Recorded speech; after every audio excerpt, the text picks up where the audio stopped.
యువతకు ఉద్యోగాలు ఇవ్వాలనే చిత్తశుద్ధి తమ ప్రభుత్వానికి ఉందని ముఖ్యమంత్రి రేవంత్ రెడ్డి అన్నారు. గత ప్రభుత్వం నిరుద్యోగుల జీవితాలకు విలువ ఇవ్వలేదని విమర్శించారు. వివిధ ఉద్యోగాలకు ఎంపికైన 5,192 మందికి సీఎం రేవంత్ రెడ్డి ఎల్బీ స్టేడియంలో నియామక పత్రాలు అందజేశారు. నియామక పత్రాలు అందుకున్న వారిలో లెక్చరర్లు, ఉపాధ్యాయులు, కానిస్టేబుళ్లు, వైద్య శాఖలో ఉద్యోగాలు పొందిన వారు ఉన్నారు. ఎవరికీ నష్టం జరగకుండా ఉద్యోగ నియామకాలు చేపట్టినట్టు ఈ సందర్భంగా సీఎం రేవంత్ రెడ్డి తెలిపారు.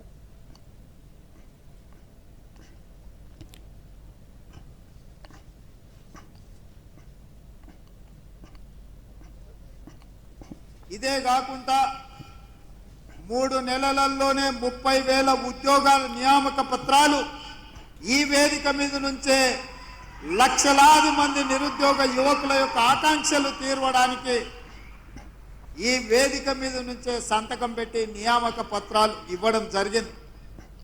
అది పోలీస్ శాఖలో కావచ్చు, ఈరోజు గురుకులాలలో టీచర్ల నియామకాలు కావచ్చు, ఎన్ని ఉద్యోగ నియామకాలు ఈ ఎల్బీ స్టేడియం వేదికగా జరుగుతున్నది అంటే ఖచ్చితంగా రాబోయే చరిత్రలో ఈ ఎల్బీ స్టేడియం శాశ్వతంగా లిఖించడం జరుగుతుందని చెప్పి నేను విశ్వసిస్తున్నా. నోటిఫికేషన్ ఎప్పుడు ఇస్తారో తెలీదు. పరీక్షలు నిర్వహిస్తే ప్రశ్నాపత్రాలు జిరాక్స్